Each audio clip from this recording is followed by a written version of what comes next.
Hamas সৃষ্টি হয়েছে 1994 সালের দিকে। কত সাল বলেন? 1989 থেকে 92 সালের মধ্যে একটা চুক্তি হয়েছিল। আমি তো বলি আমার সামনে বসার, আর বসতে চাইলে অনলাইনে বাহাসের কথা বলে, তো অনলাইনে না, যদি পান আপনারা ধরে নিয়ে আমাদের মাদ্রাসায় নিয়ে আসবেন। ধরে কি করবেন? আমাদের মাদ্রাসার সামনে বসায় দিবেন। অনলাইনে কোনো বাহাস হয় না, অফলাইনে হবে, সামনাসামনি। কিতাব যত কিতাব আছে নিয়ে আসুক, সমস্যা নাই, কিন্তু অনলাইনে না, হবে কোথায়? অফলাইনে সামনাসামনি, টেবিল থাকবে, দুই দিকে দুজন বসবে। প্রয়োজনে প্রশাসন থাকবে, প্রয়োজনে আমাদের আরো বড় বড় ওলামা কেরামরা থাকবেন, তারা এখানে এটাকে জাজ করবেন। এই যে কথাটা বললো, হামাসকে সৃষ্টি করেছে কি? ইসরায়েল। আমি শুধু অর্থনীতি নিয়ে পড়ি নাই, আমরা 6টা সাবজেক্ট নিয়ে পড়ছিলাম ইউনিভার্সিটিতে। আমাদের ফ্যাকাল্টির মধ্যে 6টা সাবজেক্ট মেইন ছিল, মেজর।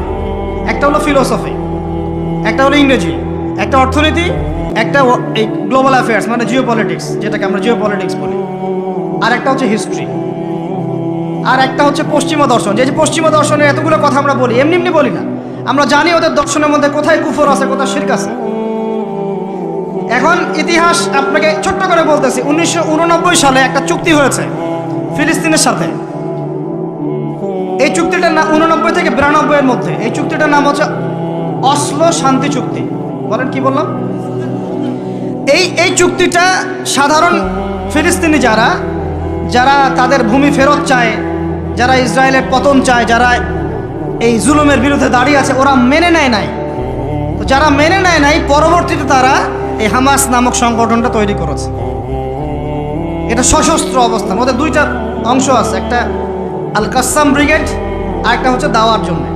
কিছু মানুষ দাওয়াতের মেহনতে থাকে, কিছু মানুষ সশস্ত্র যুদ্ধ করে। এটা উড়ে এসে জুড়ে বসে নাই, এরা বিগত প্রায় 75 বছর থেকে ধাক্কা সহ্য করতে করতে করতে করতে আজকে বাধ্য এই জায়গায় আসছে। একটা কিতাব বাজারে আসবে ইনশাল্লাহ, আপনারা দোয়া করেন যেন কিতাবটাকে মানে সবচেয়ে সেরাভাবে যেন আল্লাহ পাক আনার তৌফিক দান করেন। এর নাম হচ্ছে হুরমাতুল আকসা। কি নাম? আল্লাহ পাক যেন তৌফিক দান করেন, আমিন। একদম বিগত 5000 বছরের ইতিহাস আপনাকে দিয়ে দিব ইনশাআল্লাহ। কত বছর? 5000 বছর পুরাতন ঘটনা আল আকসা। কত বছর ভাই? 5000 বছর। ওইটা ইব্রাহিম আলাইহিস সালামের হিজরতের জায়গা। ওখান থেকে ইয়াকুব আলাইহিস সালামের ছেলেরা মিশরে আসছে, ওইখান থেকে মুসা আলাইহিস সালামের যুগে তারা আবার গিয়েছে আল আকসা দখল করতে। ওইখানে আমালেকা সম্প্রদায়ের সাথে জিহাদ হয়েছে। তালুতের বাহিনীর মধ্যে দাউদ ছিলেন, তিনি জালুতকে পরাজিত করে ওইখানে ইসলামী খেলাফত কায়েম করেছিলেন 40 বছর। তারপরে আসছে সুলাইমান আলাইহিস সালামের 40 বছর। তারপরে ওদেরকে নেবুজাত নেজার বের করে দিয়েছে। তারপরে ঈসা আলাইহিস সালাম আসছেন, ঈসা আলাইহিস সালামকে তারা মানে নাই। আল্লাহ পাক আবার নির্যাতন মানে শাস্তি দিয়েছেন টাইটাসের হাতে, রোমান সেনাপতি টাইটাসের হাতে। তারপরে এরা মদিনায় গিয়ে আকরাগারে, বনু কুরাইজা, বনু কাইনুকা, বনু নাজিরে, খায়বারে, এদেরকে আল্লাহ নবী যুদ্ধ করে বের করে দেন। পরে এই 1250 বছর ইসলামী খেলাফতে ওরা জীবনেও বাইতুল মুকাদ্দাসে ঢুকতে পারে নাই। এই 1914 সালে এসে ঢুকছে। কত সালে? 5000 বছরের ইতিহাস তো ভাই আমি 5 মিনিটে বলতে পারবো না, সংক্ষিপ্ত করে বুঝালাম যে 1250 বছর তারা বাইতুল মুকাদ্দাসের আশপাশেও ঘেঁষতে পারে নাই। এই ব্রিটিশদের সহযোগিতা নিয়ে ঢুকেছে 1914 থেকে 18-র মধ্যে, প্রথম বিশ্বযুদ্ধ চলাকালীন, যখন ওসমানীয়রা ব্রিটিশদের বিরুদ্ধে ছিল। ওসমানীয়দেরকে পরাজিত করে ওরা এই জায়গাটা দখল করেছে। করার পরে ওই জায়গায় কিন্তু দেখেন, জায়গা দখল করে ব্রিটেন ওখানে থাকে নাই, ওই ইহুদিদেরকে জায়গা দিয়ে দিয়েছে। রহস্যজনক না? এত যুদ্ধ করে সে জায়গাটা লিবারেট করলো, করে নিজে থাকে নাই, ইহুদিদেরকে থাকতে দিল। এই যে বলেছি বাদহুম আউলিয়া উবাদ, এরা একে অপরের বন্ধু, এরা একে অপরের কি বন্ধু। যে বন্ধুত্ব দেখলেন, প্রথম বন্ধুত্ব, জায়গা দিয়ে দিল। তারপরে 1914 থেকে 45 সাল পর্যন্ত ব্রিটিশরা এদেরকে পেলে পুষে বড় করলো, অর্থ দিয়ে, সামরিক যান দিয়ে, মিলিটারি সহযোগিতা দিয়ে, ব্যাংকিং সিস্টেম দিয়ে, যা পারছে সব দিয়ে দিয়েছে, যা পারছে সব দিয়েছে। দেওয়ার পরে ওকে বড় করেছে। তারপরে দ্বিতীয় বিশ্বযুদ্ধ হলো, ওই সময় রুলিং স্টেট চেঞ্জ হয়ে গেল, ব্রিটেনের জায়গায় চলে আসলো আমেরিকা। এবার আমেরিকা এসে ব্রিটেন তাদেরকে যে সহযোগিতাটা করত তার চেয়ে 1000 গুণ বেশি সহযোগিতা করা শুরু করতে করতে ওকে সাধারণ সামরিক অবস্থা থেকে নিউক্লিয়ার মিসাইল সম্পন্ন কান্ট্রিতে পরিণত করল। এখন ওর কাছে নিউক্লিয়ার অস্ত্র আছে, ও সারা বিশ্বে ভেটো দেয়। ইরানের কাছে কয়টা অস্ত্র আছে, তাই না?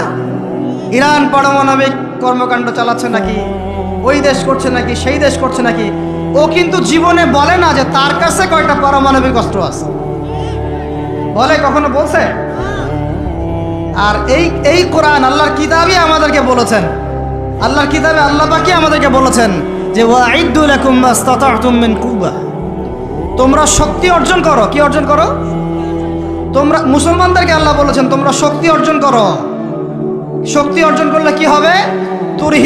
তুরহিবুনা বিহি আদুওয়াল্লাহি ওয়া আদুওয়াকুম, তোমরা আল্লাহর দুশমন এবং তোমাদের দুশমনদেরকে ভয় দেখাতে পারবা। এই যুগে পারমাণবিক অস্ত্র ছাড়া কোনো রাষ্ট্রকে কেউ ভয় করে না। ভয় করে? ওই আয়াতের উপরে আমল মুসলমানরা আমরা করতে পারি নাই, আমল করেছে ইসরায়েল। বুঝাতে পারলাম না? বুঝাতে পারি নাই মনে হয়। এই আয়াতের উপরে আমরা আমল করতে পারিনি এখনো। আমল করেছে কারা? ও শত শত পারমাণবিক অস্ত্র তৈরি করে রেখে দিয়েছে। আমরা এসেছি ইবাদত করতে, আমরা অস্ত্র নিয়েও আসি নাই। ঠিক আছে, তোমরা ঢুকতে পারবে না, এই বছর ওমরা করতে পারবে না, পরের বছর আসতে হবে, তাও পরের বছর অস্ত্র ছাড়া আসতে হবে, 3 দিনের বেশি থাকতে পারবে না, 10 বছর আমরা কেউ কারোর সাথে যুদ্ধ করব না, এই 10 বছরে তোমাদের কেউ আমাদের দলে আসলে ফিরাই দিব না, আর আমাদের কেউ তোমাদের দলে গেলে ফিরাই দিতে হবে। সবগুলো ধারাই আমাদের কি এগেছে না? নবী সাল্লাল্লাহু আলাইহি ওয়াসাল্লাম বলেন ঠিক আছে, ডান, ওকে ফাইন, কোনো সমস্যা নেই। এইবার নাযিল হচ্ছে ইন্না ফাতাহনা লাকা ফাতহাম মুবিনা। এই হুদাইবিয়ার এই সন্ধির মধ্য দিয়ে আমি তোমাকে স্পষ্ট বিজয় দিয়ে দিয়েছি। সুবহানাল্লাহ। ওটা তারা বুঝতে পারে না, ওটা ব্যাখ্যা করতে পারবো না আমি, এখন সময় লাগবে। এখন কথা হচ্ছে হুদাইবিয়ার সন্ধির পরে নবী সাল্লাল্লাহু আলাইহি ওয়াসাল্লাম 10 বছরের জন্য সবচেয়ে বড় শক্তির হাত বন্ধ করে দিলেন। মানে কুরাইশরা এখন আমাদেরকে আর আক্রমণ করতে পারবে না। ঠিক আছে, এবার তিনি খায়বারে যে বাকি ইহুদিরা ছিল তাদেরকে আক্রমণ করবেন। কত ডিপ্লোম্যাটিক দেখেছেন, কত ডিপ্লোম্যাটিক স্ট্র্যাটেজি ছিল নবী সাল্লাল্লাহু আলাইহি ওয়াসাল্লাম। বড় শত্রুর হাত চেপে ধরেছেন, 10 বছর কোনো যুদ্ধ হবে না তোমার সাথে, সন্ধিও আছে, আর তুমি ওদেরকে সাহায্য করতে পারবে না। এবার তিনি গিয়ে খায়বার আক্রমণ করেছেন, ফিরে গিয়ে খায়বার আক্রমণ করেছেন। তারপরে আরও যুদ্ধ হয়েছে, আপনার মুতার প্রান্তরা হয়েছে, তাবুকের অভিযান হয়েছে, আরও সারির অভিযানগুলো হয়েছে। তো এই অভিযানগুলোর মধ্য দিয়ে মুসলমানদের সংখ্যাও যেমন বেড়েছে, অর্থনীতি সমৃদ্ধ হয়েছে, তারপরে আমাদের ভূমির পরিমাণ বেড়েছে, রাষ্ট্রের আয়তন বেড়েছে, সব কিছু মিলিয়ে আমরা অনেক শক্তিশালী হয়েছি।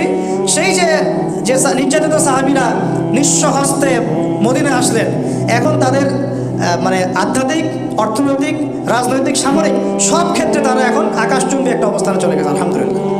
কত বছরের মধ্যে? মাত্র 7-8 বছরের মধ্যে, 7 থেকে 8 বছর দলে দলে মানুষ ইসলাম কবুল করা শুরু করতেছিল আলহামদুলিল্লাহ। এরপরে চুক্তি ভঙ্গ করলো আবু সুফিয়ানের বাহিনী, মনে আছে? তারা ওই হুদাইবিয়ার সন্ধির চুক্তিটা ভঙ্গ করলো। এর ফলে নবী সাল্লাল্লাহু আলাইহি ওয়াসাল্লাম একদম বিশাল একটা ফোর্স নিয়ে মক্কা অভিমুখে রওনা হলেন এবং তিনি বললেন যে যতজন আছো তার চেয়ে বেশি আগুন জ্বালাবা, যাতে ওরা যখন দেখবে তারা যেন মনে করে এত সৈন্য আসছে। মানে সবসময় তিনি খুবই বিচক্ষণ ছিলেন। আমরা তো মনে করি যে খালি সুবহানাল্লাহ, আলহামদুলিল্লাহ, আল্লাহু আকবার পড়াই মনে হয় ইসলাম। ইসলাম মানে একটা বিচক্ষণ ডিপ্লোম্যাটিক সিদ্ধান্ত, কখন আমাকে কীভাবে চলতে হবে, কোন সিচুয়েশনে আমি কীভাবে রিয়্যাক্ট করবো। সিরাত আমাদেরকে এগুলোও শেখায়। তো প্রায় বলা যায় যে বিনা যুদ্ধেই মক্কা মোটামুটি জয় হয়ে গেল। আর মক্কা জয় হওয়ার পরে আল্লাহ রাসূল সাল্লাল্লাহু আলাইহি ওয়াসাল্লাম সবাইকে আমভাবে মাফ করে দিলেন। তবে তাকে যারা গালি দিয়েছিল, কষ্ট দিয়েছিল, তাদেরকে তিনি কিন্তু মাফ করেন নাই। মনে আছে ইবনে খাতালের নাম? কাবার ওই যে গেলাফ ধরেছিল, ওই অবস্থায় তাকে হত্যা করা হয়েছে। কেন? সে নবী সাল্লাল্লাহু আলাইহি ওয়াসাল্লামকে গালি দিয়েছিল। তার তখন অথরিটি আছে। তিনি খালিদ বিন ওয়ালিদ রাদিয়াল্লাহু আনহু, আলী ইবনে আবি তালেব তাদেরকে পাঠালেন, দেখো আরবের উপদ্বীপে কোনো মূর্তি টুর্তি আছে নাকি, থাকলে ভেঙে গুড়িয়ে দিবা, কবর থাকলে একদম সমান করে ফেলবা। এই কাজে তারা বেরিয়ে গেলেন। এইদিকে আপনার তাবুক অভিযান তো হয়েছে পরবর্তীতে, এর আগে তায়েফেও একটা অভিযান হয়েছে, তারপরে হুনাইনে একটা যুদ্ধ হয়েছে। এভাবে ইসলাম কিন্তু আরও সম্প্রসারিত হতে লাগলো। হওয়ার পরে নবী সাল্লাল্লাহু আলাইহি ওয়াসাল্লাম সর্বশেষে গিয়ে বিদায় হজটা করলেন। হজ কিন্তু তিনি একবারই করেছেন। কয়বার? একবারই করেছেন। এই হজে তিনি মৌলিকভাবে অনেকগুলো 4-5টা ভাষণ দিয়েছেন। মূল কথাগুলো তিনি বলে গেলেন। ওই যে আইয়ামে জাহিলিয়াতের সুদ, আমি আমার পায়ের তলে পিষ্ট করে গেলাম, এটা আমাদের নবীজি বলে গিয়েছেন। ওই সুদের উপরে এখন অর্থনীতি দাঁড়িয়ে আছে। কথা বুঝতে পারছেন? আবার ওই জাহিলিয়াতকে ডেকে নিয়ে আসছে এরা, যেটা নবী সাল্লাল্লাহু আলাইহি ওয়াসাল্লাম তার পায়ের তলে দাফন করে গিয়েছিলেন। তিনি বললেন, দেখো আরও বড় কোনো ভেদাভেদ নাই, সাদা কালো কোনো ভেদাভেদ নাই, ধনী গরিব কোনো ভেদাভেদ নাই, শুধুমাত্র তাকওয়ার মানদণ্ডে বিচার হবে কে সবচেয়ে বড় মুমিন আর কে কম, তার চেয়ে মানে নিচু স্তরের মুমিন। এটা কিসের মানদণ্ডে হবে? তাকওয়ার মানদণ্ডে। আরও বড় কোনো ভেদাভেদ নাই, সুখ পায়ের তলে দাফন করে গেলাম। তোমরা মেয়েদের ব্যাপারে সতর্ক থেকো, তোমাদের দাস দাসীর ব্যাপারে সতর্ক থেকো। তারপরে তোমরা পরস্পর ভাই ভাই হয়ে যাও, আজকের পর তোমরা বিভক্ত হবে না। আমি রেখে যাচ্ছি দুইটা জিনিস, দুইটা বিষয় বস্তু, একটা হলো কোরআন, একটা সুন্নাহ, সুন্নাতে নবীহি, আর একটা কিতাবুল্লাহ। লান তাদিল্লু মা তামাসসাকতুম বিহিমা, তোমরা কোনোদিন পথভ্রষ্ট হবে না যতদিন এই দুইটাকে আঁকড়ে ধরে রাখবে। এভাবে তিনি অনেকগুলো নসিহত করলেন। তার মধ্যে শেষের দিকে এই বিদায় হজ ভাষণের শেষে মনে হয় তিনি 80 থেকে 83 দিন বেঁচেছিলেন, 80 থেকে 83 দিন। এবার তিনি মদিনায় ফিরে যান, অসুস্থ হয়ে পড়েন। অসুস্থ অবস্থায় তিনি আরও কিছু নসিহত করেছেন। যেমন তিনি বলেছেন, সালাতের ব্যাপারে সর্বোচ্চ গুরুত্ব দিবে, তোমাদের অধীনস্থদের ব্যাপারে গুরুত্ব দিবে, রাষ্ট্র কোনো দূত আসলে সম্মান করবে, আরব উপদ্বীপ থেকে ইহুদিদেরকে বের করে দিবে। দেখেন ওরা আজকে আরব উপদ্বীপ শাসন করতেছে। এগুলো নবীর শেষ নসিহতগুলো। আমার কবরকে উপাসনার জায়গা বানাবা না, এগুলো আপনারা সবাই জানেন, আমি ওইটা বিস্তারিত বলতে যাচ্ছি না। এরকম করে তিনি অনেকগুলো শেষ নসিহত করে দুনিয়া থেকে বিদায় নিয়ে আল্লাহর সান্নিধ্যে চলে গেলেন এবং আমাদের হাতে এই ইসলামটাকে আমানত রেখে গেলেন। বলে গেলেন যে এরপরে তো আর কোনো নবী আসবে না, কিন্তু আলেম ওলামা থাকবেন, তারা নবী আম্বিয়া কেরাম তাদের উত্তরসূরি। আজকে ওলামায়ে কেরাম আছেন, এভাবে যুগ যুগ ধরে, এরপরে যুগ যুগ ধরে চলতে আসছে। আবু বকর সিদ্দিকের 2 বছর 2.5 বছর ইসলামী খেলাফা এইভাবে দাঁড়িয়েছিল। ওমর রাদিয়াল্লাহু আনহুর সময় ছিল প্রায় 10 বছর, ওসমান রাদিয়াল্লাহু আনহুর সময় প্রায় এভাবে 12 বছর, তারপর আলী ইবনে আবি তালিবের সময় এরকম প্রায় 2-3-4 বছরের মতো এটা খিলাফার সিচুয়েশন ছিল। তারপরে উমাইয়ারা শাসন করেছে প্রায় কত বছর, মেবি 97 বা 95 বছর। আব্বাসীয়রা করেছে এরকম 550 বছর, 500 বছর। তারপর এদিকে ফাতেমিরা করেছে, কর্ডোভায় একটা খেলাফা ছিল, মামলুকরা করেছে, আইয়ুবিরা করেছে, মোগলরা করেছে, অটোমান এম্পায়ার তুর্কিরা করেছে। এভাবে পৃথিবী এগিয়ে গেছে প্রায় 1200 বছর। সেই বৃক্ষের ফল আমরা খেয়েছি। জাহিলিয়াতের সেই জাহেলি গাছ, মানে জাহিলিয়াতের যে বৃক্ষ, ওইটাকে উপড়ে ফেলে নবী সাল্লাল্লাহু আলাইহি ওয়াসাল্লাম যে তাওহীদের বৃক্ষ রোপণ করেছেন, সুন্নতের বৃক্ষ রোপণ করেছেন, ওইটার ফল আমরা 1250 বছর খেয়েছি। তারপরে আস্তে আস্তে যে ভাই তো বলেই গেলেন 1789 সালের কথা বললেন, তারপরে 1773 সালের কথা বললেন। এরপর থেকে যত মতবাদগুলো আসছে, ডেমোক্রেসি, সোকল ডেমোক্রেসি, সেকুলারিজম, কমিউনিজম ইত্যাদি ইত্যাদি, গডলেস ওয়ার্ল্ড, বস্তুবাদী সভ্যতা, মেটেরিয়ালিজম, এই যে ইজমগুলো যেগুলো আসছে, যত ইজম মানব রচিত, এইগুলো এসে মানব জাতিকে আবার নতুন একটা জাহিলিয়াতের দিকে নিয়ে যাওয়ার চেষ্টা করে। এখান থেকে আস্তে আস্তে ইসলামকে মাইনাস করতে ইসলাম মাইনাস হলো প্রথমে পলিটিক্যাল লাইফ থেকে, তারপর ইসলাম মাইনাস হলো ইকোনমিক লাইফ থেকে, তারপর ইসলাম মাইনাস হলো সংস্কৃতি থেকে, এখন ইসলাম মাইনাস হচ্ছে শিক্ষা থেকে। জমিন তার খবর বলবে আল্লাহর কাছে, জমিনের কোথায় কোন পাপ হয়েছে সব বলে দিবে। এই জমিনে এখানে দাঁড়িয়ে জেনা করেছে, ওইখানে দাঁড়িয়ে মদ খেয়েছে, ওইখানে কাউকে খুন করেছে, জমিন বলে দিবে। একটা কথা এখানে মাঝখানে বলে দেই, যারা অবিবাহিত যুবক যুবতী আছো, এই লেকচার তোমরা যারা শুনছো, তোমাদের মধ্যে কেউ যদি জেনা করে থাকো, অবিবাহিতর কথা বলছি, তোমাদের কাঁধের মধ্যে এখন 100 বেত্রাঘাতের শাস্তি ঝুলে আছে। সূরা নূরের 1 থেকে 3 নম্বর আয়াত পড়ে দেখবে, অবিবাহিত যুবক যুবতী যদি জেনা করে তাদের শাস্তি হচ্ছে 100 বেত্রাঘাত, তাও জনসমক্ষে, এবং 1 বছরের জন্য নির্বাসন। এই বিধানগুলো যদি পৃথিবীর কোনো দেশেও না থাকে, আসমানে আছে। মরার সাথে সাথেই এই বিধান কার্যকর হবে ইনশাআল্লাহ। বাঁচার বুদ্ধি কি? একটাই উপায় আছে। এই লেকচার কানে চলে গেছে, অনতিবিলম্বে ওযু করবে, ওযু করে খালেসভাবে রাতের শেষ রাতে জায়নামাজ বিছাবে, জায়নামাজ বিছিয়ে আল্লাহর সামনে দাঁড়িয়ে 2 রাকাত নামাজ পড়বে, পরে নিজের পাপের কথা স্মরণ করে চোখ দিয়ে দরদর করে পানি ফেলে দিবে, আল্লাহকে সেজদা গিয়ে বলবে, আল্লাহ আমি জেনা করেছি, আমাকে মাফ করে দাও, আমার এই পাপের কথা কেউ জানে না, তুমি জানো, মাফ করে দাও। এই মাফ নেওয়ার পরে আবার ওই যার সাথে করেছেন ওর সাথে আবার লিঙ্ক আপ করার চেষ্টা করেন, আসো আমরা জেনা করেছিলাম, আসো বিয়ে করে নিই। এটা সলিউশন না। জেনা করেছেন, আগে তওবা করে ফিরে আসতে হবে, তারপরে পুরো জীবন ইসলামিক লাইফ লিড করতে হবে। আল্লাহ যদি দেখেন যে হ্যাঁ আপনি ঠিকঠাক তওবা করে আল্লাহর পথে চলছেন, আল্লাহ তখন আপনাকে নেককার স্ত্রী দিবে ইনশাআল্লাহ। এই এই এই একমাত্র রাস্তা যুবকদের জন্য এবং যুবতীদের জন্যও। যুবকরা না হলে পার পেয়ে যেতে পারে, কারণ একটা কথা সমাজে প্রচলিত আছে না, যে ছেলে মানুষের ইজ্জত তো সহজে যায় না, গোপন হয়ে গেছে, কেউ জানে না, আল্লাহ মাফ করে দিয়েছেন, সে হয়তো পার পেয়ে গেল। কিন্তু এই যে মেয়ে, তুমি যে 8-10টা ছেলের সাথে জেনা করেছো, তোমার ইজ্জতের কি হবে? তোমার যে সতীত্ব তুমি নষ্ট করেছো, তুমি তো বিয়ের পর কোনো ঘরে গেলে সে হাজব্যান্ডও বুঝতে পারবে তুমি আর সতীসাধী নও, তখন তোমার কি হবে? আল্লাহর কাছে ক্ষমা চান, ইস্তেগফার করেন। জেনার ফলশ্রুতিতে সমাজে মহামারী নেমে আসে। জেনা, পরকীয়া, অশ্লীলতার কারণে সমাজে এমন সব রোগ ব্যাধির উদ্ভব হয় যেগুলো কখনো ছিল না। এই শহরটা জেনার শহর, আমাদের এই ঢাকা শহর জেনার শহর। আপনাকে এটা বোঝার জন্য আমার লেকচার না শুনে আপনি পেপার পত্রিকা ঘাটেন, অনলাইন সার্চ করেন, দেখবেন এই শহরে আনাচে কানাচে জেনা হয় এবং ওপেন জেনা হয়, মানুষ জেনাকে হালাল মনে করে। এই শহরের যুবক যুবতী যারা একে অপরের সাথে বয়ফ্রেন্ড গার্লফ্রেন্ড কালচারে লিপ্ত আছে, এটাকে তারা হালাল মনে করে, কেউ হারামও মনে করে না। কত বড় সাহস দেখায়! আর রাস্তা দিয়ে আমরা হেঁটে গেলেও বয়ফ্রেন্ড গার্লফ্রেন্ড এসে আমাদেরকে সালাম দেয়, হুজুর আমাদের জন্য একটু দোয়া করেন।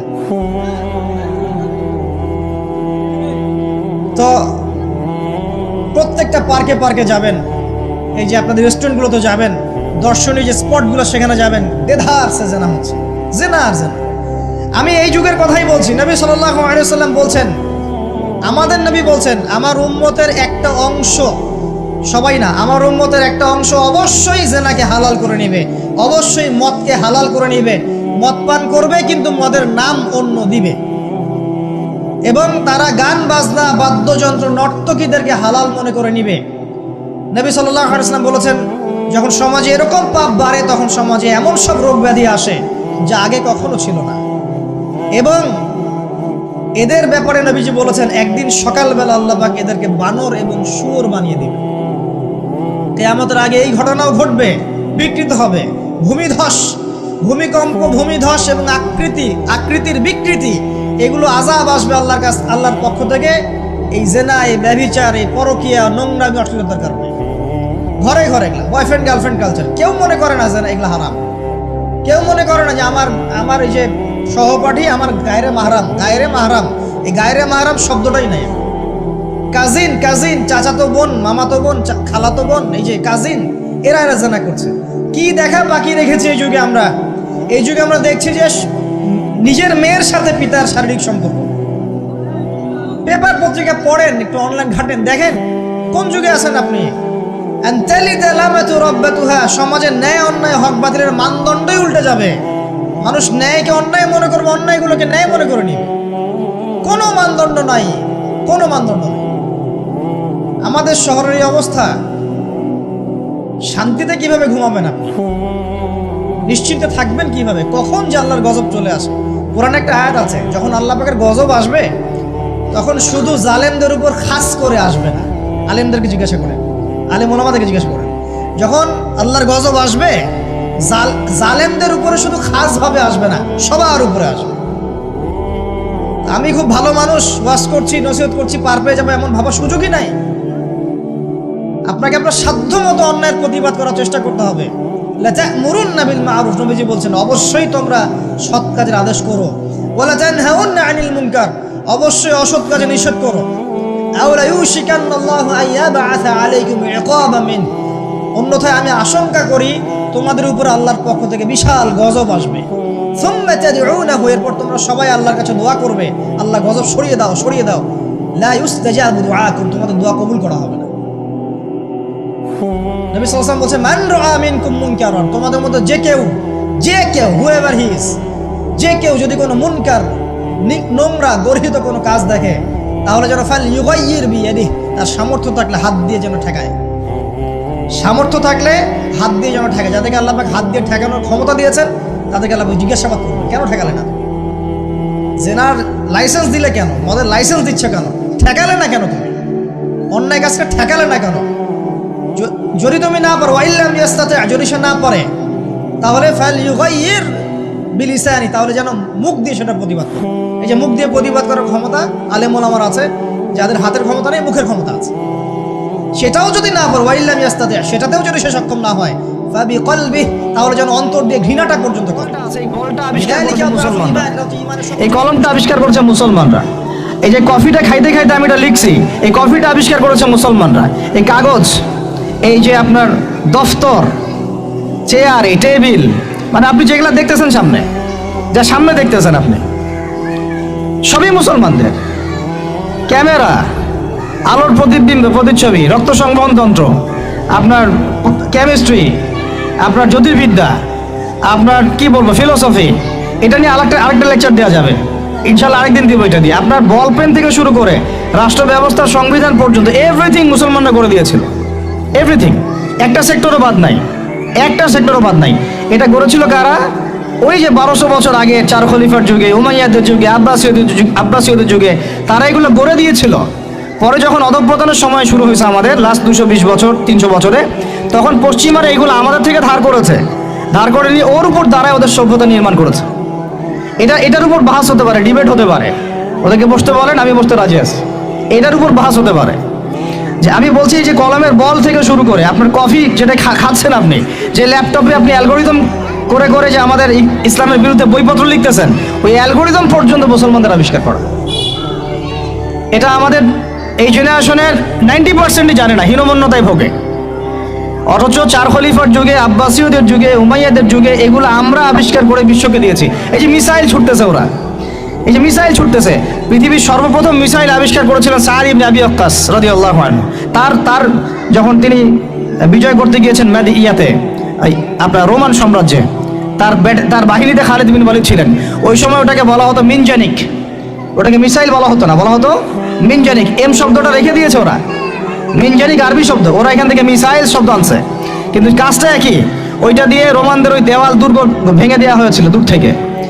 আমি জাস্ট বলতে চাচ্ছি, চার খলিফার যুগে, আব্বাসীয়দের যুগে, উমাইয়াদের যুগে বিশ্বে মুসলমানরা যে প্রত্যেকটা ডিপার্টমেন্ট করে দিয়েছে, ওর উপর দাঁড়ায় আজকের এই পশ্চিমারা দাঁড়ায় আছে, এই বিশ্ব দাঁড়ায় আছে। এখন শিক্ষার মেরুকরণটা কি হলো তাহলে? লাস্ট 220 বছরে শিক্ষাটাকে ভাগ করে ফেলা হলো, যে তোমরা যারা দাড়ি টুপিওয়ালা মানুষ, তোমরা যারা ইবাদত বন্দেগী করতে চাও, তোমরা পড়বা কোরআন এবং হাদিস, তোমরা পড়বা উসুল, ফিকহ ইত্যাদি ইত্যাদি। আর যারা তোমরা ডাক্তার হতে চাও, ইঞ্জিনিয়ার হতে চাও, ব্যারিস্টার হতে চাও, তারপরে পলিটিশিয়ান হতে চাও ইত্যাদি ইত্যাদি, তোমরা পড়বা ইংরেজি, বাংলা, সায়েন্স, ম্যাথামেটিক্স, হ্যাঁ, আর্টস, কমার্স, ব্যারিস্ট্রি, মেডিকেল সায়েন্স ইত্যাদি তোমরা পড়বা। এই যে মেরুকরণ, এই মেরুকরণটাই হারাম হয়েছে প্রথমে। এটাই একটা বাজে জিনিস হয়েছে শিক্ষার মধ্যে। কখনো মেরুকরণ ছিল না, বরং ওমর রাদিয়াল্লাহু আনহুকে আপনি দেখেন, ওমর রাদিয়াল্লাহু আনহু একজন ফকিহ, একজন হাফেজ, একজন আলেম, একজন বিজ্ঞ খলিফা, পাশাপাশি একজন রাষ্ট্রপ্রধান। এবার আমাদের এগুলো বললে তো ওনারা রাগ করে। আমি তো খোলামেলা ওনাদের সাথে কথা বলি এখন, যে আপনাদের মধ্যে একজন ব্যক্তিকে জুমার খুতবা দিতে পাঠান দেখি ইয়াতে মিম্বরে, 360 জন এমপি একজনকে পাঠান যে জুমার খুতবা দিতে পারো, দাঁড়ায় বলবে ইন্নাল হামদুলিল্লাহ নাহমাদুহু ওয়া নাস্তাঈনুহু মান ইয়াহদিহিল্লাহু ফালা মুদিল্লা লাহু ওয়া মান ইউদ্লিল ফালা হাদিয়া। আরবি দিয়ে জাস্ট 5টা মিনিট আপনি খুতবা দিবেন, জুমার খুতবা, এজ এ রাষ্ট্রপ্রধান। দেখেন পারেন নাকি? 1200 বছর যিনি খলিফা তিনি খুতবা দিয়েছেন, তিনি ছিলেন ফকিহ, তিনি ছিলেন আলেম, তিনি ছিলেন বিজ্ঞ পণ্ডিত, তিনি হাফেজ। এই 1250 বছরে যিনি ফিলোসফার, তিনি এদিকে আবার মুহাদ্দিস, যিনি মেডিকেল সায়েন্সের দক্ষ, তিনি আবার এদিকে হাফেজ, সেখানে কারি, সেখানে আলেম। এই শিক্ষার বিভক্তিটা আমাদের মধ্যে ছিল না। সেকুলার কনসেপ্টগুলো যখন আসছে এই লাস্ট 200-300 বছরে, তখন থেকে আস্তে আস্তে শিক্ষাটাকে এইভাবে ভাগ করে আমরা একাকার করে ফেললাম। এখন একজন মসজিদের ইমাম সাহেবকে আপনি যদি জিজ্ঞাসা করেন যে সিরিয়ার রাজধানীর নাম কি, বলতে পারবে না অনেকেই। অর্থনীতির এটা কি, বিটকয়েন কি জিনিস, ও বলবে এটা আবার কি জিনিস। ক্রিপ্টোকারেন্সি কি, বলবে এটার নাম তো জীবনে শুনি নাই, অথচ এটা ইকোনমিক্সের একটা বেসিক জিনিস। ইনফ্লেশন কি দেখবেন অনেকেই বলতে পারতেছে না, কিন্তু সে দাওরাল হাদিস পাস করেছে, ইফতা দিয়েছে, তাখাসসুস করেছে।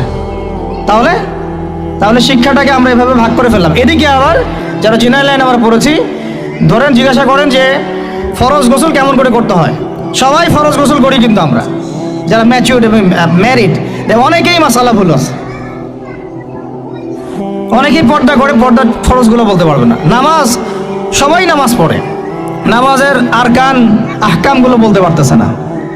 আমাদের এই যে ইয়াং জেনারেশন যারা স্কুলে কলেজ ইউনিভার্সিটিতে পড়েন, আপনি সবাইকে ধরে ধরে ধরে ধরে অজুর খালি 4টা ফরজ জিজ্ঞাসা করেন, অজু 4 ফরজ কি বলো দেখি, দেখবেন বলতে পারতেছে না। তো এই যে অবস্থাটা, এটা কি আপনাদের কাছে মনে হয় এমনি এমনি হঠাৎ করে হয়েছে? নো, এটা বিগত 100-200 বছরের ওদের মেহনতের ফসল। আর আপনারা কি চাচ্ছেন এটা একদিনে একটা স্কুল দিয়ে চেঞ্জ করতে? মোটেই পসিবল না, আর মোটেই পসিবল না। আর যদি মনে করে একজন ভাই, একটা সরকার, একটা প্রশাসন, একটা ইসলামিক দল, তার উপর দায়িত্ব চাপাই দিলে আমরা দায়মুক্ত হব, কোনোদিনও সম্ভব না। আমাদেরকে এরকম আরও এরকম 30-40 বছরের একটা মিশন নিয়ে নামতে হবে। 30 বছর একটা মিশন নিয়ে নামতে হবে। 30 ইয়ার্সে আমরা কোন জেনারেশন দেখতে চাই। এই আমার মেয়েটার বয়স যখন, এখন বয়স ওর 5 বছর 6 বছর, ওর বয়স যখন 20 বছর হবে, তখন আমি ওকে কোন জায়গায় দেখতে চাই, এবং এই 15 বছর আমি কিভাবে পড়ালে ওকে আমি ওই জায়গায় নিতে পারবো, এই ফিকিরটা আমাদেরকে করতে হবে। এখন কাজ মোটামুটি করা হয়ে গেছে, খালি দরকার সমন্বয়। এই দুইটাকে সর্বোচ্চ সমন্বয় করা। এখন সমন্বয় আবু তোহা আদনান ভাই করবে না, সমন্বয় মিজানুর রহমান আজহারি ভাই করবে না, সমন্বয় বাংলাদেশের শিক্ষামন্ত্রীর দিকে তাকায় থেকে লাভ নাই, সমন্বয় অমুক হুজুর তমুক দল তারা করবে না। সমন্বয়ের দায়িত্ব আপনার সবার, আপনাদের সবার। কারণ সন্তান তো আপনার, আপনার ফিকির কি, আপনার চিন্তা কি? আমরা সবাই রেডিমেড পাইলে সেখানে গিয়ে একটা জিনিসকে মানে নার্সিং করতে চাই, যে ওরা করুক তারপরে গিয়ে আমি জয়েন হব না। এই চিন্তাটাই ত্যাগ করতে হবে। আপনাদেরকেই তৈরি করতে হবে প্ল্যাটফর্ম, আপনাদেরকে প্ল্যাটফর্ম তৈরি করতে হবে। আমি খোলামেলা কথা বলতেছি, আপনাদেরকে জায়গা দিতে হবে রংপুরে। যদি রংপুরে চান যে এরকম কোনো স্কুল না, এটা তো স্কুল, একটা বিগিনিং, প্লে থেকে 5 পর্যন্ত, ওরা মাস্টার্স পড়বে না, মাস্টার্স পরীক্ষা দিবে না, ওই পর্যন্ত তো আরও 15 বছর বাকি আছে। এই 15 বছরে তো এই লাইনে গেলে ওকে জানোয়ার বানাই দিবে। এই 15 বছর যদি এই লাইনে যায়, দেখা এমন হতে পারে ও সমকামী হয়ে গেছে। ও কয়দিন পরে এসে একটা ছেলেকে বিয়ে করে এসে বলবে যে ও তো মনে মনে মেয়ে তাই বিয়ে করছি, তখন আপনি মুখ দেখাবেন কিভাবে? এমন তো হইতেই পারে, অস্বাভাবিক কিছু না, এগুলো হচ্ছে তো এখন। তো এখন আমি খোলামেলা কথা বলতেছি যে এই দায়িত্বটা আমার বা আমাদের একার নয়। ভুল ধরা যাবে অনেক, আমাদের সীমাবদ্ধতার শেষ নাই, ভুলের কোনো শেষ নাই, স্বীকার করতেছি। এরা চেষ্টা করতেছে, কিন্তু আমি জানি চেষ্টাটা মানে প্রয়োজনের তুলনায় নিতান্তই কম। আমাদেরকে সবাই মিলে চেষ্টা করতে হবে। আগে দরকার জায়গা। যদি আপনার জায়গা থাকে বা আপনাদের যদি জায়গা থাকে, আগে আপনারা জায়গা দেন রংপুর শহরে। কারণ আমরা চাই না যে কোনো জায়গায় কারো বাসায় ভাড়া নিয়ে আমাকে প্রতিষ্ঠান করতে হয়, এটা আমি চাই না। এটা আমরা কেন করবো এটা? আমরা যদি আমাদের বাচ্চাদের ফিউচারের জন্য উদ্বিগ্ন থাকি, তাহলে আপনারও তো উদ্বিগ্ন হওয়া উচিত। আপনার যদি 100% জমি থাকে, 10% দিয়ে 20% দিয়ে দেন, 50% ওয়াকফ করে দেন। এটা আপনার কেয়ামতের জন্য, কেয়ামতের মাঠ পর্যন্ত জারিয়া হয়ে থাকবে ইনশাআল্লাহ। এটা তো আমার দায়িত্ব না, এটা আপনারও দায়িত্ব।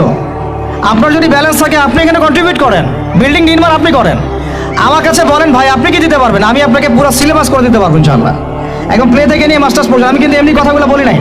আমাকে যদি গভর্নমেন্ট এখনও ডাকে, কল করে উপরের লেভেল থেকে, আমি বলছি 5 বছর সময় নেবো, খালি জাস্ট 5 বছর সময় নিব ইনশাআল্লাহ। আমাকে 100 জনের প্যানেল দিয়ে দেন, পুরো শিক্ষা সিস্টেম চেঞ্জ করে দেওয়া যাবে ইনশাআল্লাহ। আল্লাহ পাক আমাদেরকে বুদ্ধি প্রতিবন্ধী হিসেবে তৈরি করেন। শাহাদত দিচ্ছে বা আক্রমণ করছে তার সপরিবারে। এখন যে সাহাবীরা তার বিরুদ্ধে একটু অবস্থান নিয়েছে, সবগুলো সাহাবী কি কাফের হয়ে গেছে, তাগুত হয়ে গেছে আর খারেজি হয়ে গেছিল নাকি? তারা কি ইয়াজিদের অন্যায়ের প্রতিবাদ করার কারণে খারেজি হয়ে গেছিল নাকি? পলিটিক্যাল সমালোচনার সাথে খাওয়ার জন্য কোনো সম্পর্ক নেই। কিন্তু এরা এটাকে একটা সুকৌশলে মুসলিম উম্মার যুবকদের মধ্য থেকে সত্য কথা বলার মানসিকতাকে কেড়ে নিয়েছে। সত্যকে উপস্থাপন করার মানসিকতাকে দমিয়ে দেওয়ার জন্য একটা খারেজি ফতোয়া শুরু করে দিয়েছেন, যেখানে সেখানে যা ইচ্ছা বলবেন খারেজি ফতোয়া দিয়ে। যাই হোক, ওদিকে যাচ্ছি না, আমি মূল জায়গায় আসি। দেখুন, আমরা রাসূলের হাদিস থেকে জানছি দুনিয়ার মূল্য এতটুকু। তুমি কি এই বকরির বাচ্চাটাকে 1 দিরহামের বিনিময়ে কিনবা? সাহাবীরা বলছেন 1 দিরহাম কেন ইয়া রাসূলুল্লাহ সাল্লাল্লাহু আলাইহি ওয়াসাল্লাম, বিনা মূল্যেও যদি আপনি আমাকে এটা দেন বা আমাকে এটা দেয়া হয়, আমি এটা কিনবো না। বিনামূল্যেও যদি আমাকে এই মৃত বা এই পচা গলা এই গাধার বাচ্চা বকরির বাচ্চাকে দেয়া হয়, আমি কিনবো না। নবী সাল্লাল্লাহু আলাইহি ওয়াসাল্লাম বলছেন এটাই হচ্ছে দুনিয়া। আল্লাহ পাকের কাছে দুনিয়ার মূল্য এই বকরির বাচ্চার চাইতেও কম।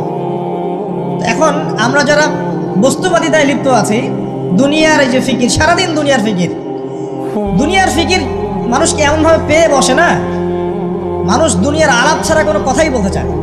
দেখবেন একজন আলেমের কাছে বসবেন, সে আপনাকে কোরআনের কথা বলবে, হাদিসের কথা বলবে। একজন দুনিয়াদার মানুষের পাশে বসবেন, 1 ঘন্টা বসে থাকলেও একটা কোরআনের কথা বলবে না, আর হাদিসের কথা মুখ থেকে বের হবে না। আর তার মাথাটা ফাংশন হয়ে গেছে দুনিয়া দিয়ে, ঠিক আছে। সে যদি ড্রাইভার হয়, সারাদিন গাড়ির পেঁচাল পারবে, গাড়ি এইটা, গাড়ি ওইটা, এমন গাড়ি ওইটা। সে যদি ইকোনমিক সেক্টরে মানুষের বলবে এই যে ব্যবসা এমন, এই ব্যবসা এমন, ওই ব্যবসা এমন। সুদি মহাজন হয়, বলবে এই এখানে সুদ দিলে এত হবে, এখানে দিলে এত হবে। আর পলিটিক্স যদি করে তাহলে সারাদিন পলিটিক্যাল আলাপ করবে। দুনিয়ার সেক্টরে যারা পটু আর কি, দুনিয়ার ফাংশনটা মাথায় এমনভাবে ইনস্টল করা থাকে যে এটা ছাড়া অন্য কোনো কথা তার মুখ থেকে বের হবে না। নবী সাল্লাল্লাহু আলাইহি ওয়াসাল্লাম দুনিয়াকে এত তুচ্ছ করেছেন। এখন আমি আপনাকে বোঝাচ্ছিলাম যে দাসী তার মনিবকে জন্ম দিবে, এর অর্থ একটা এই যে পিতামাতার সাথে এখন দাসীর মতো আচরণ করা হবে। সেটা কি হচ্ছে না বলেন?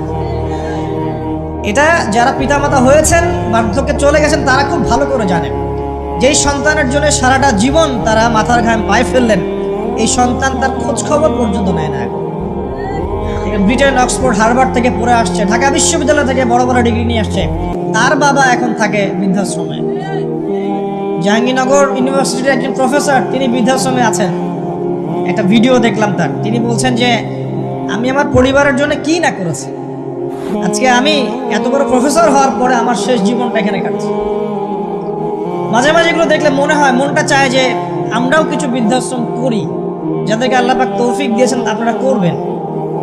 যদিও ইসলামে বৃদ্ধাশ্রমের কোনো জায়গা নাই, মায়ের পায়ের নিচেই সন্তানের বেহেশত, কিন্তু এখন পরিবেশ এত খারাপ যে কিছু কিছু বৃদ্ধাশ্রমের দরকার হয়ে পড়েছে। জাতীয় একটা দৈনিক পত্রিকা দেখলাম, তারা বলছে যে এখন বৃদ্ধাশ্রম সময়ের দাবি হয়ে গেছে, বৃদ্ধাশ্রম এখন সময়ের দাবি হয়ে গেছে। আপনাদের সামর্থ্য থাকলে আপনারা করবেন। শেষ জীবনটা যেন আমাদের এই বার্ধক্যে উপনীত হওয়া মায়েরা এবং বাবারা, তারা যেন আল্লাহর ইবাদত করে কাটাতে পারে এমন একটা পরিবেশ তৈরি করে দেবে। টেনশন ফ্রি ভাবে তারা যেন 3 বেলা খায়, জিকির আজগার করে, তাসবিহ তাহলিল করে, কোরআন তেলাওয়াত করে, শেষ জীবনটা যেন ঈমান ইসলামের উপর থেকে মৃত্যুবরণ করতে পারে, এরকম একটা ব্যবস্থা করে দেন। ইনশাআল্লাহ বহুত নেকি হবে ইনশাআল্লাহ, আল্লাহ পাক আপনাকে বরকত দিবেন ইনশাআল্লাহ। এটা একটা ব্যাখ্যা হতে পারে। সেকেন্ড ব্যাখ্যা হতে পারে এই, দাসী তার মনিবকে জন্ম দিবে অর্থ হচ্ছে এই যে সমাজের ন্যায় অন্যায়, হক বাতিলের মানদণ্ড উল্টে যাবে। কারণ দাসী মনিবকে জন্ম দিতে পারে না, পারে? তার মানে একটা ব্যাখ্যা এটাও হতে পারে, সত্য মিথ্যা হয়ে যাবে, মিথ্যা সত্য হয়ে যাবে কিয়ামতের আগে আগে, হক বাতিল হয়ে যাবে, বাতিল হক হয়ে যাবে। ঠিক এটাও অন্য হাদিসে এসেছে, সত্যবাদীকে বলা হবে মিথ্যাবাদী, মিথ্যাবাদীকে বলা হবে পরম সত্যবাদী। যে ব্যক্তি আমানতদার তাকে বলা হবে খেয়ানতকারী, যে খেয়ানতকারী তাকে বলা হবে পরম আমানতদার। এটা হচ্ছে না এখন আমাদের এই বিজি শহরগুলোতে, এটা হচ্ছে না। আমাদের এখানে বিশ্বাসটা এতই কমে গেছে, দেখবেন কোনো মানুষ যদি সেধে কাউকে খাওয়ায়, আসেন হোটেলে বসেন খান, সন্দেহের চোখে তাকাবে যে না জানি আমাকে কি খাওয়াই দিল হবে, আমাকে খাওয়ায় আবার কি লুটপাট করে, তাই না? দেখেন আমাদের শহর থেকে বিশ্বাসটা কমে গেছে না। একটা বন্ধন টিকে থাকে বিশ্বাসের উপরে। আমি বলি যে একটা সম্পর্ক শুধুমাত্র ভালোবাসার ভিত্তিতে টিকে থাকে না, ভালোবাসার রেভলিউশনের চেষ্টা করবো, তখন যখন শক্তিশালী মানুষটাকে আমাদের পক্ষে আনার চেষ্টা করতে হবে, এবং সেটা দাওয়াতের মাধ্যমে। কিসের মাধ্যমে? এই জন্য আমরা বলি আমাদের দাওয়াত সর্বমহলে দিতে হবে। আবার যুবকদেরকে, যুবতীদেরকে, আমাদের বাচ্চাদেরকে, আমাদের মা বোনদেরকে, আমাদের সরকারকে, প্রশাসনকে, মানে প্রত্যেকটা সেক্টরের ভাই বোনদেরকে খুঁজে খুঁজে দাওয়াত দিতে হবে। কাউকে দূরে ঠেলে দেওয়া যাবে না। কে জানে তাদের মধ্য থেকে হামজা বের হতে পারে, পারে কি না? তাদের মধ্য থেকে ওমর ইবনে খাত্তাবের জন্ম হতে পারে কি না? এইটা আমাদের কাজ। নবী সাল্লাল্লাহু আলাইহি ওয়াসাল্লাম 4th থেকে 10ম এই 7টা বছর এইভাবে প্রকাশ্যে দাওয়াত দেওয়া শুরু করলেন, যেমন হামজা, ওমর, এরকম বড় বড় কিছু সাহাবী ইসলাম কবুল করলেন এবং আল্লাহ পাক আদেশ করলেন। আর যখনই প্রকাশ্যে দাওয়াত শুরু হলো, তখনই নির্যাতন, নিপীড়ন, অত্যাচার চূড়ান্ত মাত্রায় বাড়তে লাগলো। প্রথম 3 বছর কিন্তু এত নির্যাতন ছিল না, ছিল 4th থেকে 10ম বছর পর্যন্ত আপনি যান, দেখবেন নির্যাতনের মাত্রা শেষ নাই। সাহাবীদেরকে মারা হচ্ছে, পিটানো হচ্ছে, কাউকে সম্পত্তি থেকে বহিষ্কার করা হচ্ছে, কাউকে কি ওই যে তপ্ত মরুভূমির মধ্যে শুইয়ে দিয়ে পিটানো হচ্ছে, কত কি হয়েছে, এগুলো আলাদা আপনি শুনেছেন, ওস্তাদরা বলেছেন। এখন এই 7 বছর কিন্তু নবী সাল্লাল্লাহু আলাইহি ওয়াসাল্লাম সাহাবীদেরকে বলেননি যে তোমরাও প্রতিবাদ প্রতিবাদ করো, বলেছেন? বরং তিনি বলেছেন সাবরান আলা ইয়াসিন ফাইন্নামা ওয়াইদাকুমুল জান্নাহ, তোমরা সবর করো, ধৈর্য ধরো, ইনশাআল্লাহ এর প্রতিদান হচ্ছে জান্নাত। কারণ ওই সময় প্রতিহত করার মতো শক্তি আমাদের ছিল না, বা ছিল না বললে আমি ঠিক কিছুটা ভুল করবো, আল্লাহ পাকের পক্ষ থেকে আদেশটা আসে না, ঠিক আছে? ওই সময় কিন্তু হামজা রাদিয়াল্লাহু আনহু বলছিলেন যে ইয়া রাসূলুল্লাহ আর কত, আপনি বললে আমরা এখন প্রতিবাদ করি। হ্যাঁ, একদিন একজন সাহাবী এসে বলছেন ইয়া রাসূলুল্লাহ আর কত সহ্য করবো, আপনি বদ্ধতা করেন ওদের প্রতি। নবী সাল্লাল্লাহু আলাইহি ওয়াসাল্লাম বলছেন না, একদিন দেখবে আমার এই দিন মাশরিক আর মাগরিবে পৌঁছে যাবে, ওই সুদূর হীরা নগরী থেকে একজন আসবে, এসে তাওয়াফ করে যাবে, হজ করে যাবে, কেউ তার কোনো ক্ষতি করবে না, আল্লাহকে ছাড়া সে কাউকে ভয় করবে না। বলে কিন্তাকুম তাস্তাজিলুন, কিন্তু তোমরা খুব তাড়াহুড়া করছো। কি করছো? এই ভুলটা আমরা করছি বাংলাদেশের মানুষ। আমরা দিন প্রতিষ্ঠানের ক্ষেত্রে এই ভুলটা করছি, আমরা খুবই তাড়াহুড়া করছি। আমরা মনে করছি যে এখনই করতে হবে, এভাবেই করতে হবে, আজকেই করতে হবে। একটা সিলসিলা আছে, একটা ট্র্যাক আছে, একটা কনস্ট্রাকটিভ সিরাতের আমাদের সামনে রোল মডেল আছে, আমাকে সেই পথে হাঁটতে হবে। এবং নবী সাল্লাল্লাহু আলাইহি ওয়াসাল্লাম সাহাবীদের মধ্যে ঐক্য রেখেছিলেন, বিভক্ত হয়ে যান নাই, আমরা বিভক্ত হয়ে গেছি। তিনি যা আদেশ করতেন সাহাবীরা সামি'না ওয়া আতা'না, শুনলাম মানলাম। আমাদের জনগণ এমন না, শোনে মানে এমন না, একটা কথা বলবেন উল্টাটা করবে। এখানে জামাআত পাবেন না, আপনি ইমারত পাচ্ছেন না, একজন সুযোগ্য নেতা পাচ্ছেন না যার আন্ডারে সবাই পিছনে গিয়ে দাঁড়াবে। আছে? বলেন সত্যি কথা নাই, সবাই সবার মতো কাজ করছি আমরা। ওকে ফাইন, কাজগুলোকে সমন্বয় করতে হবে, এটা হচ্ছে আমাদের কাজ, আমাদের একটা ভিশন। এখন নবী সাল্লাল্লাহু আলাইহি ওয়াসাল্লাম এই 7 বছরে আমাদেরকে অস্ত্র হাতে প্রতিহত করতে বলেন না, বরং তিনি বলেছেন সবর করতে, হিকমার সাথে দাওয়াত দিতে। ওরা যদি আমাদেরকে খারাপ কিছু থ্রো করে, আমাদেরকে ভালো থ্রো করতে বলা হয়েছে, ঠিক আছে? ওরা খারাপভাবে যদি আমাদের সাথে কোনো অ্যাটিটিউড করে, ব্যাটেম নিয়ে আসে, আমাদেরকে বলা হচ্ছে তোমরা কল্যাণ দিয়ে এর প্রতিবাদ করো, আরও ভালোটা দিয়ে করো। এই জায়গায় আমাদের ল্যাকিংস আছে কি নাই? আছে। এরপরে কি হলো, নবী সাল্লাল্লাহু আলাইহি ওয়াসাল্লাম দেখলেন যে অত্যাচারের মাত্রা প্রচণ্ড বেড়ে গেছে, তখন দুর্বল সাহাবীদেরকে তিনি বললেন তোমরা আবিসিনিয়াতে চলে যাও। কোথায়? আবিসিনিয়া। দেখেন প্রথম হিজরত কিন্তু মদিনা হয়নি, কথা হচ্ছে সেখানে বাদশা নাজাশী ছিলেন একজন খ্রিস্টান। এই পশ্চিমা সভ্যতার খ্রিস্টানদের মতো না, যারা ছেলে ছেলে বিয়ে করে, নাউজুবিল্লাহ, ওই রকম না। বরং তিনি ছিলেন একজন সৎ খ্রিস্টান, যিনি ঈসা আলাইহিস সালামের প্রতি ঈমান নিয়ে এসেছিলেন, এবং তিনি পরবর্তীতে মুসলিমও হয়েছেন, মুসলমানদেরকে আশ্রয় দিয়েছিলেন। সূরা মারিয়ামের তেলাওয়াত শুনে মুসলমান হয়ে গেছেন, আলহামদুলিল্লাহ। মুসলমানদেরকে এমন সাহায্য তিনি করেছেন যেটা আসলে হয়তো আমরাও করতে পারবো কিনা আল্লাহ ভালো জানেন, ঠিক আছে? তো এখন তিনি যখন ইন্তেকাল করেন, নবী সাল্লাল্লাহু আলাইহি ওয়াসাল্লাম তার গায়েবানা জানাজাও কিন্তু করেছেন। এই বাচ্চা নাজাশীর কথা বলছি, তার রাজ্যে তিনি মুসলমানদেরকে আশ্রয় দিলেন, তারা শান্তিতে থাকতে লাগলেন। এইদিকে দাওয়াতের মেহনত চলতে লাগলো মক্কায়। চলতে চলতে দেখা যাচ্ছে মক্কাতে 3 বছর বয়কট করে দিল আমাদেরকে, মনে আছে? 3 বছর বয়কট। ওদের সাথে চলবো না, ফিরবো না, বিয়ে শাদী করবো না, গাছের ছাল পাতায় গিয়ে তারা থাকতে লাগলেন শিয়ারে আবু তলেব, ওই পাহাড়ের পাদদেশে। ওই সময় সাহাবীদের গায়ের রোদ এত বেশি ছিল, কেউ যদি খাবার অনুদান দিয়ে যেত না, তারা ফিরিয়ে দিতেন যে অনুদানের দরকার নাই, আল্লাহ খাওয়াবে আমাদেরকে। সত্যি বলছি, বাস্তবতা সিরাত আর আমাদের মধ্যে আকাশ পাতাল পার্থক্য, অনতিক্রম ব্যবধান একটা।